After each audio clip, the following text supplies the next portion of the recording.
Hi there, everybody. This is Adam Taggart. I am here speaking with Russell Gray, one of the real estate guys, about the upcoming episode number 3 for Peak Prosperity's webinar series on real estate investing. We've had 2 episodes so far. Russ led the first one, in which he made the case for investing in real estate as an asset class, even though I should put the caveat in that Russ doesn't like to call real estate an asset class in and of itself, simply because there's so much diversity in there. It really operates like a portfolio of different asset classes, and so you can't consider every property the same. And that's part of the whole reason why we're doing this webinar series is helping you understand the ins and outs, the complexities of the real estate investing market, so that when the time comes to potentially make some of your own investments there, you're really making an informed decision. The second episode was done by Robert Helms. That's Russ's partner there over at the Real Estate Guys. And Robert took us through the 4-step process that the real estate guys, they've been educating investors for decades about this. The 4-stage process that they recommend for people to approach the investing process. And a lot of it is sort of the pre-work that you do before you actually get the focus on buying a property itself. These are things like really having a good understanding of why you're investing in real estate, what your goals and objectives are, building the right team, really determining what type of property you want to go after, what are your personal investment requirements, and what type of properties are going to be good fits for that. So we've been doing a lot of kind of the ground laying up to this next episode, which really focuses on the quantitative side of the equation. It's really going to be all about the math that goes into real estate investing. How do you value a property? How do you determine whether it's fairly valued versus the market? What's your expected return going to be? How does financing fit into the equation? So this is something that Russ has had decades of expertise in, both as a real estate investor and on the mortgage loan side of things. So Russ, thanks for joining me here. I really just wanted to give people just a couple minutes of kind of a preview of what to expect on this next episode. So I'm going to let you tell folks what you plan to talk about. Okay. Yeah. Thanks, Adam. And so I think first of all, it's just kind of understanding the context. I like to use analogies. I think it helps people understand a little bit better. Episode number 1 was about the vehicle of real estate. Is this a vehicle that you can trust? Is this a vehicle that you can use to get where you want to go? Episode 2 was about where do you want to go and how do you want to get there? There's a lot of different ways to approach the problem. There's a lot of different niches in real estate. We talked in episode 1 about how you can use real estate strategically to create all 8 forms of capital, not just one. It's not just financial capital. So there's a lot of philosophy. But at some point, you got to get in the vehicle and you got to operate it. And, a lot of people think that the real estate investing is about the property, and that's really not true.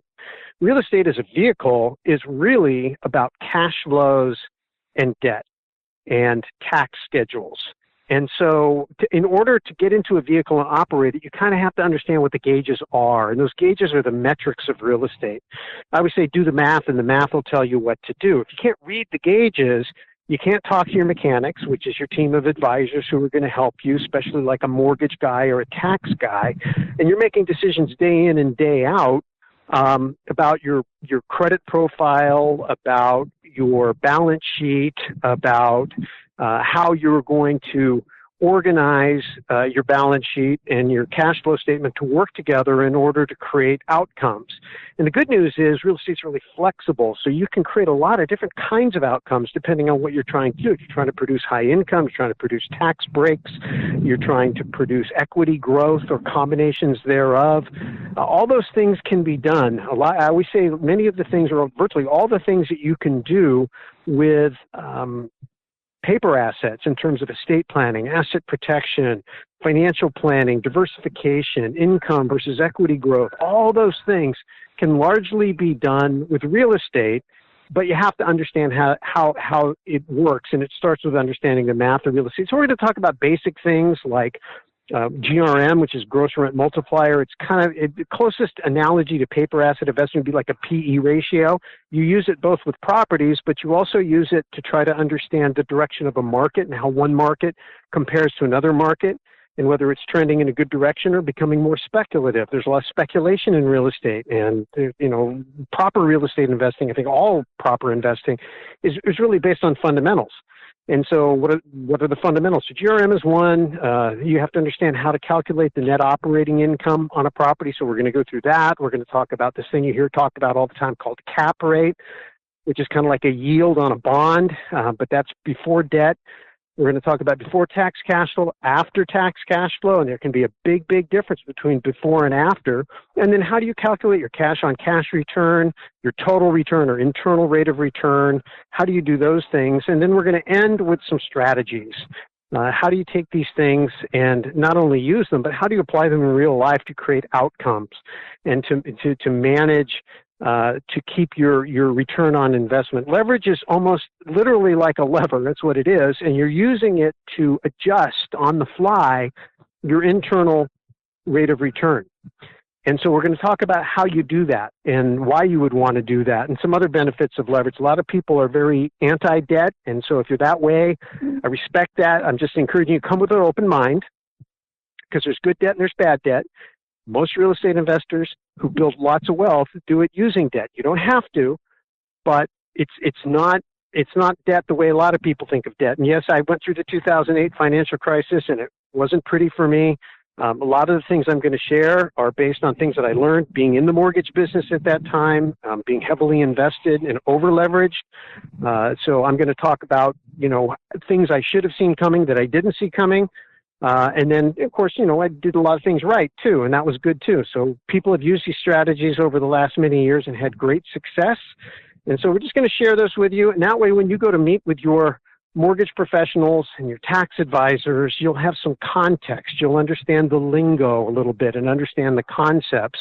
And then you can decide, because the main thing is the temptation when you go through any type of training, especially if you're an A student, engineering kind of person, and those are great people, doctors, lawyers, smart people, they think they have to understand everything. And what they do is they get lost in the weeds, and then they don't know how to work with their advisors because nobody's at the captain of the ship.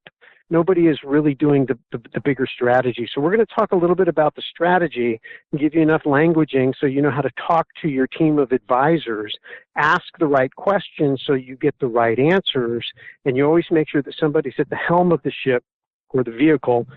You're like the GPS. You're setting the course.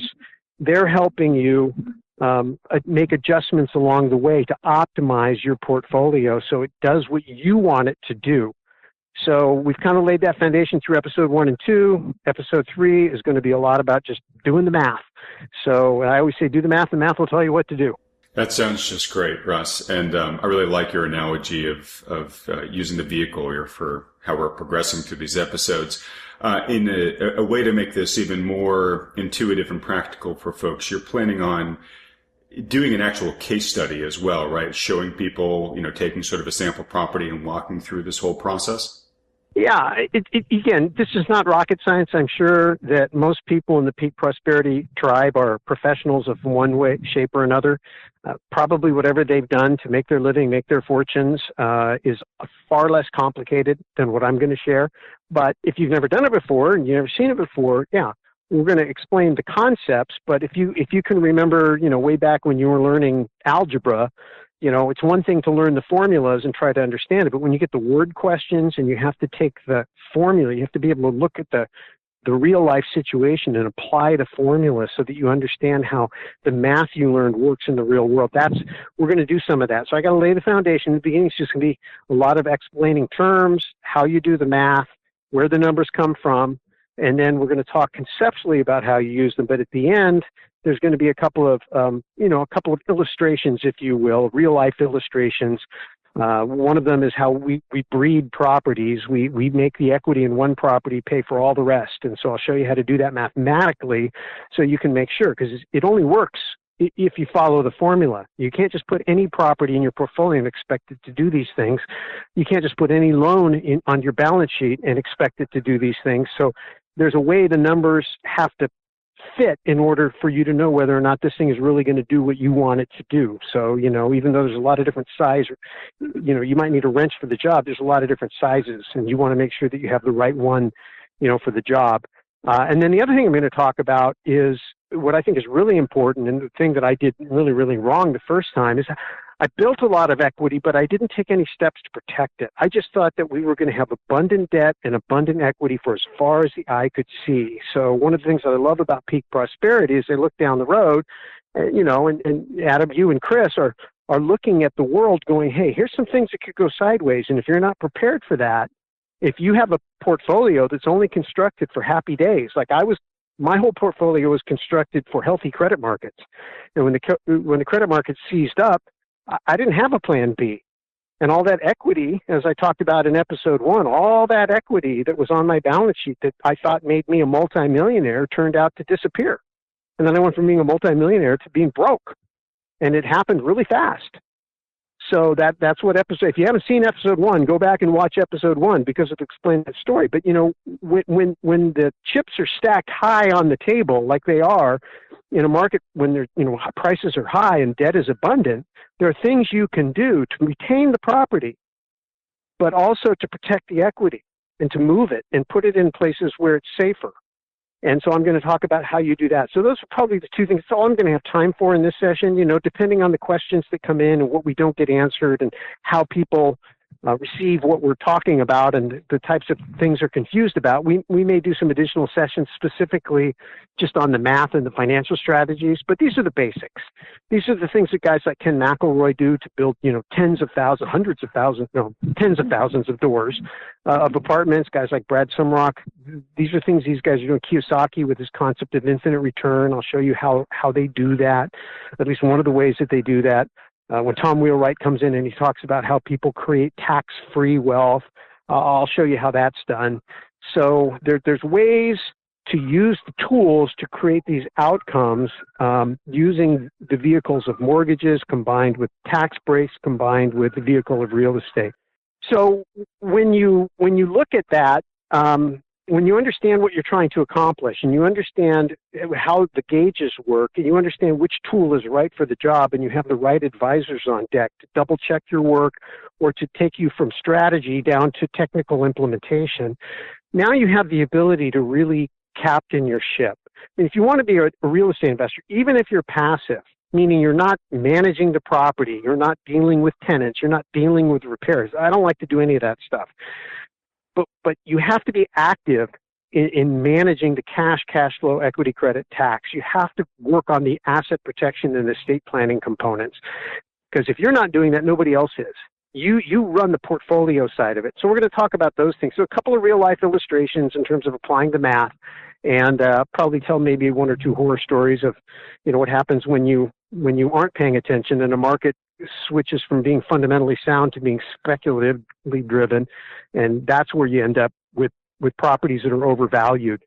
So when you start chasing capital gains, when you start chasing a trend just hoping that somebody else will be stupid enough to pay you more for the property down the road, you have to know how to recognize when a market gets hot. So I'll show you how to do that too. Fantastic. All right. So for everybody listening, this really is going to be a must-listen part of the webinar series that we're doing. If you are interested in real estate investing, it's where the rubber meets the road. It's where the math actually needs to work out for you. I think Russ has just done a great job of telling you what you can expect. So there's really not more I can add except to say that this webinar itself is going to take place on Saturday, March 9th. At noon Eastern, 9 a.m. Pacific, like our past webinars. If you can't watch the live version, everybody who registers in advance will get a copy of the replay video. So you won't miss out on the actual content if you can't make that live version. Of course, making the live version is better because you can ask questions live of us. That's one of the benefits. And bring your lunch and have a cup of coffee. Yeah, you're doing it from the comfort of your home computer. So yeah, sit in your pajamas if you want to. But anyways, we hope to see you there. It costs $50 to register for it. There'll be a link accompanying the post that this video is going to be in. If you're just hearing the video, like on YouTube, go to peakprosperity.com/real estate, and that should bring you to the right link. And Russ, thank you so much for doing this. Look forward to talking to you next Saturday, and I wish you all the best between now and then. All right, thanks. It's going to be great. Looking forward to it.